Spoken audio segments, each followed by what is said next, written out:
besties, welcome back to my channel, and if you're new here, hi, I'm Sally and you're watching Sally Reputation. Disclaimer, I had a little bit of like lip gloss right here on my lip and it looks like I ate jam and I didn't wipe my mouth, and I did not notice that throughout the whole entire video, so that's just something that's just something we're gonna have to deal with. So sorry besties, that's my disclaimer. It is the end of the month or the start of a new one depending on when you're watching this, but that means a reading wrap up. I can't believe how fast August flew by. I'm actually shocked because I feel like I just did a reading wrap up not too long ago, but here I am sitting filming another one, which just feels like wild. It just feels like unreal, and summer just flew by. Like, I can't believe it. I don't want to believe it. But fall is here, fall is approaching, so I just have to be up with the times. There's nothing I can do. There's really nothing I can do. I just have to exist in this. But before we dive into that, actually, I don't think we're gonna dive into that. Before we go deeper than we should, let's talk about the books I read in August. First, I didn't realize this, but we're not gonna talk about this pile of books and my fanny pack sitting on the floor. That's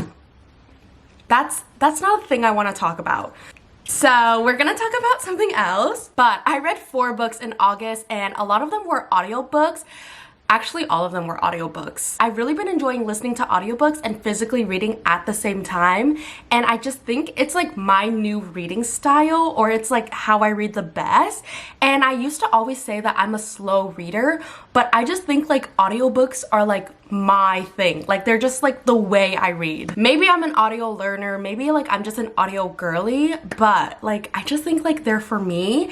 And so like when I listen to an audiobook and I have the physical book with me, it just makes things like so much more easy to understand rather than like physically reading it by itself. So I've been doing that like all month and I love it. So I think I'm gonna keep it up like forever. But let's talk about the books. Kicking off this month, I read You Deserve Each Other, which I absolutely love. I adore this book so much. I think it's so cute, so romantic, so different than like the other contemporary. She's not like the other girls. Not in a way where like she's not like the other girls, but it genuinely just brought such like a different emotion for me in like comparison to other romance books. It felt more like a book for me and like the main character to connect rather than a romance book. To be honest, like the romance was cute, it was sweet, and I adore it, I loved it, it was great. But like Naomi, the female main character, like she was like my brain. I love her thought process, I love her thoughts, I love her ideas,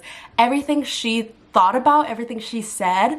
I kind of like, I don't even know how to say it, but like she was me. I was just like, girl, like how Sarah Hugo basically read my diary, she read my brain, and then she wrote Naomi, is basically what I'm trying to say. That's how I felt about Naomi. So like the romance was good, yes, and like I love romance, but like Naomi and me, like this book was like for us. That's my little rant about the main character, but the book itself, it's still very cute. It's about an engagement in trouble, and basically they're stuck with like a non-refundable wedding. And when I came into this, I thought it was going to be like really funny and comedic, and everyone said it was like laugh out loud funny. And so they were like pulling pranks on each other to basically get the other one to call off the wedding. But it was also like a lot more emotional than that and like heartbreaking. And they just get so vulnerable and raw, and they communicate really well, and they just share such like honest thoughts and feelings, and just like genuinely how they ended up in this position. Like, how did they go from being so in love head over heels to like this, like not wanting to call off the wedding but like not being like fully in love. At the end, it was just like so romantic, so sweet, and like just 5 stars. No other way to put it. 5 stars. Next up, I read Practice Makes Perfect, and this was an audiobook. I didn't have like the physical book with me, and I thought this one was very cute, very unserious, and I kind of came in expecting that because I also read another book by Sarah Adams, and that's exactly like what happens. Like, it was just very unserious, cute, fluffy, sweet, like typical cliche, tropey romantic book. I think I just threw like 10,000 buzzword at you, but like that's exactly how to describe it. Practice Makes Perfect's Perfect is about a flower shop owner and a bodyguard, and it basically is them fake dating, and she just thinks she has really bad luck in dating, and just like she doesn't really know how to date, and so he is known as like this player and like, I don't want to say womanizer because like that's not true. It's a small town and people look at him as like he dates around a lot, even though like that's like no one's business. Basically, she gets him to teach her how to date, and they fake date, and they do all these like romantic couple things. And of course, feelings and lines are blur, and it leads into more. Super cute, fun, lighthearted. I love it. It was just like, turn off your brain. Don't think about it too hard. There's nothing really more to it. 4 stars, really, really fun, really, really cute. After that, I listened to Honeymoon Crasher on audiobook, and this is actually an audiobook exclusive. So it's not in like physical format yet, I don't believe. I don't know if they were like planning to release it in physical format, but it is by Christina Lauren, and it is the second book or like a novella after The Unhoneymooners, and it is about Amy, who is Olive's twin. So this book is about Olive and Ethan, and then the novella is about Amy, and I think his name was Brody. I don't even remember the male main character's name. I think that's a segue into what I rated it. I gave it 3 stars. I don't even remember the male main character's name, but it was just there. Like, it wasn't that exciting. It was like, I finished it, but there just wasn't really anything. I didn't believe the couples were in love, and to me there wasn't really personalities to any of the main characters. Amy herself, I felt like she didn't really have any development or personality. Like, I didn't really know anything about her, and as well as Brody, which I think that's the male main character's name. I don't know. I can't confirm. To me, they're just like cardboard. Like, they're just there. They're not like exciting. I just don't feel that they would like make it past the epilogue, which I feel like I had a little bit of struggle with that, like for the main character Olive and Ethan for this book. So like a novella with like her twin and like not believing they made it out the book together is like hilarious. I believe in Ethan's and Olive's relationship more than I do Amy and whatever her boyfriend's name is. It was just very insta-lovey. I felt like the relationship wasn't really built on anything. There just wasn't a lot of communication, wasn't a lot of trust. Like, she didn't even know his occupation until like really later, like at the end of the book, I want to say. Like, I think it was like the very last chapter, and I feel like what's your job is like one of the first questions you ask people, and it was just like really weird. Next up after that, I listened to Throttle by Lauren Asher, and I came into this with no expectations at all because I know nothing about F1, like nothing about car racing, nothing about cars in general, to be honest. Also, I feel like it's completely different from the Dreamland Billionaire series, so I didn't really expect much from it, and I really just had no expectations is what I'm trying to say. And I ended up loving this book. It was so entertaining, so fun, and I was like, this is like great. I don't know why I sound like so lame.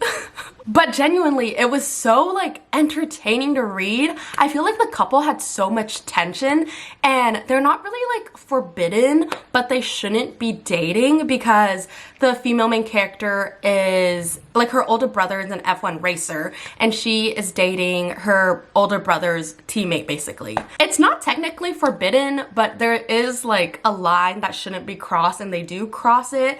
But even like before that, there's just like really high tension because he is just like a grumpy person. Like, he is just like grumpy. He's also like a player, so when he like settles down for her, you're just kind of like, wow, she did that. And I also learned a lot about F1, so like I'm becoming an F1 girly, and it's all over my For You page on TikTok now, so that's really exciting. Fun fact, did you know that F1 racers are actually like laying down when they race, and it's not like they're sitting in a car? I did not know that. I thought they were like driving and sitting, but like when you get in that car to race, you're like laying down. So like imagine like hitting the gas pedal, but you're like laying, your body is flat. Lauren Asher taught me that, and thank you. Anyways, those are the 4 books I read in August. I also wanted to share the book I'm currently reading, which is The Trouble with Hating You, and I started this book like this week, and I've like been reading it, getting like chunks through it, but I don't think I am going to finish it in August because today is Wednesday, August 30th. So I have tomorrow, which is August 31st, and then it hits September. I was gonna say December. I still wanted to share this book because I did start this in August, and I started a big chunk of it in August, and if I like finish it in September, it will be there in the September wrap up. I still wanted to give it some light because I guess like 5 is a bigger number than 4 books. I don't know what's the point of that, but yeah. I've been really enjoying this. This is so relatable, so raw, like real and vulnerable. I love the female main character. I love the enemies aspect. Like, I know they're gonna be enemies to lover, but I love like this banter they have going on, this tension. It's so high, so good. But I just love the cultural aspect. I feel like it's very relatable. Like, it's hitting a little bit too close to home. Those expectations that they place on her is like so real, is basically what I'm trying to say. And it was just like, it hurts a little bit, and it was like, whoa. Yay me for reading 4 books or 4.5 books this month. I feel like that is a win, just because I felt like this summer was definitely like a reading month, a reading slump summer, and like that's not fun. So I feel like wrapping up on a high note was like pretty solid for me. Thank you so much everyone for watching. I hope you enjoy. Like, comment, subscribe. We're so close to 3K, or if we hit 3K by the time we're watching this, or by the time you're watching this. Thank you so much. I'm so excited. Hopefully we can do like a celebration video like we did for 1K. I felt like that was really fun. Comment down below what videos you guys want, and I will happily do them. Anyways, like, comment, subscribe. Thank you so much for watching, and I'll catch you on the flip side. Peace. Bye besties. Ignore the messy room. Sorry.